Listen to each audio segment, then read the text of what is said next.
Hi, it's Dr. Fox, and we're going to talk about BPD and obsessive-compulsive disorder. Not obsessive-compulsive personality disorder, but obsessive-compulsive disorder and how it kind of fits in to and with BPD. So we're going to get into it in a minute.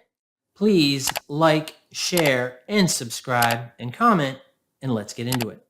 So borderline personality disorder, certainly it adversely impacts relationships and how you see yourself and how you see others. And it can create this sense of instability to how you manage your life, how you get through life. And a maladaptive strategy that I see a lot with my clients is that they develop this focus on the way things should work, on the way they should be, which is that these expectations that, okay, so relationships should work this way. Friends should do this. Favorite person, my favorite person should know this. And these expectations, what happens is that they're ill-defined. So because they're ill-defined, we're not really sure. We just kind of have them and we're momentarily responding to them based on that moment. And so it's that ill-defined, that obsessive expectation of others that drives a lot of these compulsive behaviors, which is the compulsive behaviors, which are typically maladaptive because BPD thrives on maladaptive beliefs, behaviors, and patterns. If you've seen my other videos, you know that I talk about that a lot.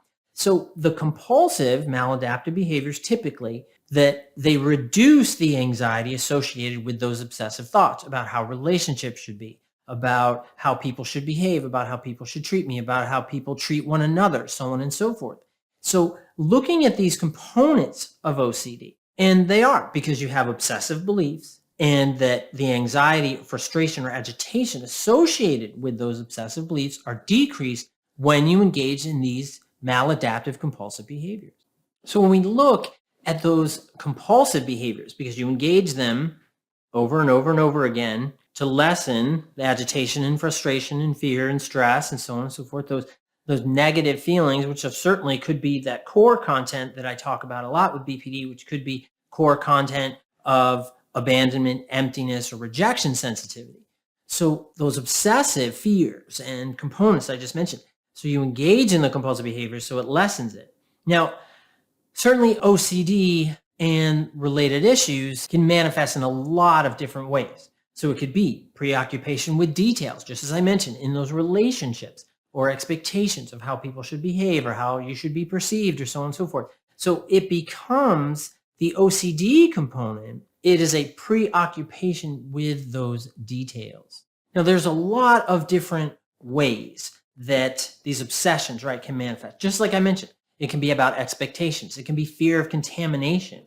And that sense of contamination could be dirt related, could be doubting and having difficulty tolerating uncertainty. That's just absolutely connected to BPD, right? And because of that fear, because that BPD really feeds on a lot of that obsessive fear and doubt and inconsistency that you might see in your important relationships in your life.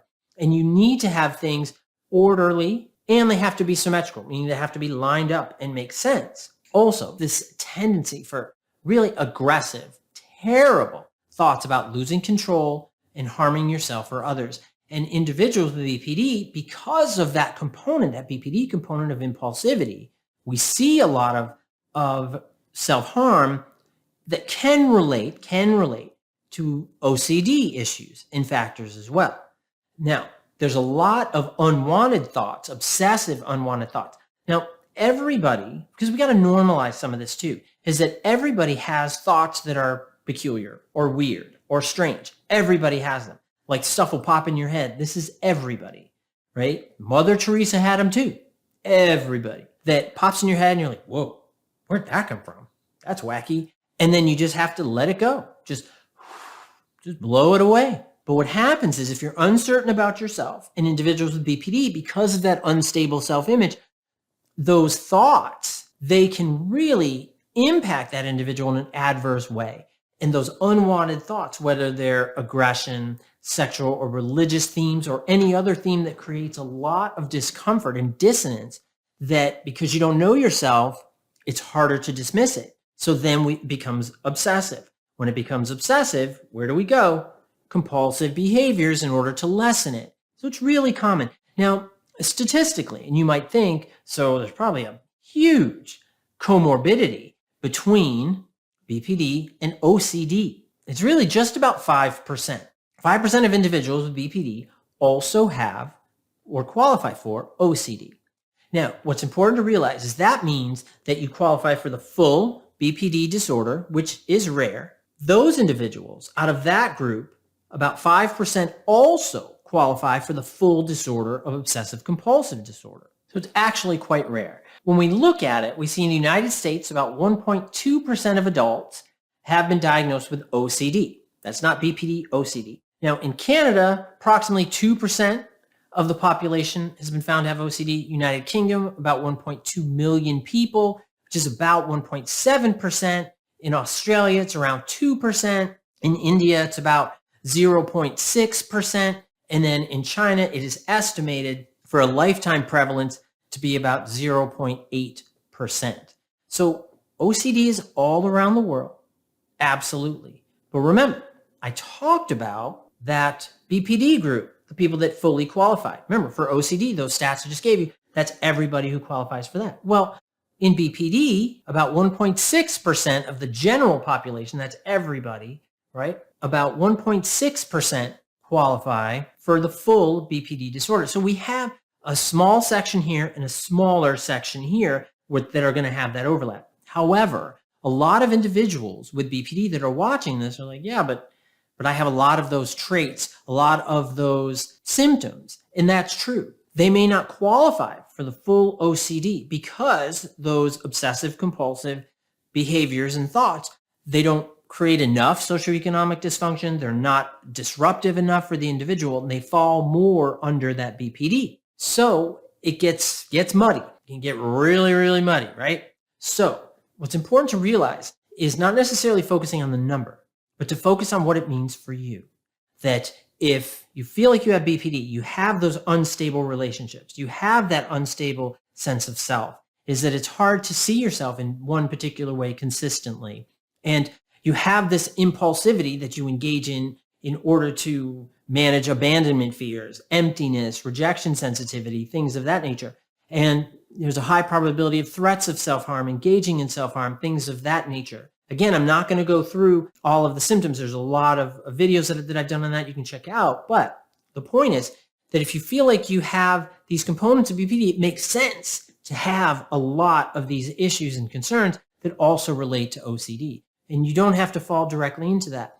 And the point of the video is to add to your sense of insight and awareness that if you have those things, building insight into it. That's why in my workbooks and the other material that I put out, we talk about first step, building insight, understanding yourself so that you can combat that unstable self-image. Because when you have a sense of self, and it doesn't mean you have to know every aspect of yourself because that's not realistic. No one knows every aspect of themselves. I don't care how old you are and how well you know yourself.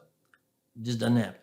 But having a sense of who you are and recognizing when you have a tendency or when you do experience these obsessive thoughts, understanding that you don't have to engage in maladaptive compulsive behaviors, that you can find adaptive behaviors that aren't compulsive to manage those thoughts. And that's what we want to do. We want to change maladaptive behaviors to adaptive behaviors. And that's where we move from the adverse impact of the disorders and issues and concerns that you experience to an adaptive way of living, a successful way of managing your BPD traits as well as your obsessive compulsive behaviors and symptoms. And that's what it's about. It's learning those things. First, build that insight. Next, find adaptive strategies. I talk about a lot of adaptive strategies. When you have, here's one for you. When you have those obsessive thoughts, right, and they start to grow in your head and they become more intensive, and you have this family in the head that's talking to you, telling you all of these negative things, what I want you to do is, because you're going to feel this intensity because of that impulsive drive to engage in maladaptive behaviors. Whoa, I want you to hold your horses. Hold those horses because I want you to slow down and breathe. It is not easy. Sometimes you're going to need a helper. get maybe a cold pack or an ice cube, put it on your arm. That will help draw your attention. Once you have the cold on your arm, right, you want to breathe and focus. If you put an ice cube in your hand, just cup it and focus. Slow down, because you can adaptively manage those obsessive thoughts. You absolutely can.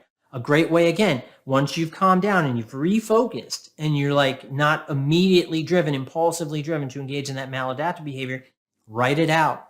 Pen to paper is so powerful. Now, if you want to type it out, you can. I like pen to paper. You can write it out. I have this thought. What is an effective way to manage it? And interestingly, and I don't know if you want to try this, please leave a comment. That would be kind of interesting. Type it into like Chat GPT, I don't know, and say, I have this thought that I'm the weirdest person in the world. I don't know. Type it into Chat GPT and let us know what it says. Or type that thought. This is my thought. How should I deal with it? It'd be interesting to know. Now, I wouldn't say that you want to rely on that as a means to find adaptive and healthy resources. You want to find things that work for you. ChatGPT is going to give you just general response that's non-specific. But find resources that aren't maladaptive. Find one or two, not 50, one or two that work for you. Little rhyme, but that's what we want you to do. Find one or two that works so you're not impulsively engaging in maladaptive behaviors, strengthening your BPD, because we want to weaken your BPD so you have more control and management of it. So I hope that you found this helpful. Please like, share, and subscribe, and comment as well. And I'll see you next time. Thank you. Bye-bye.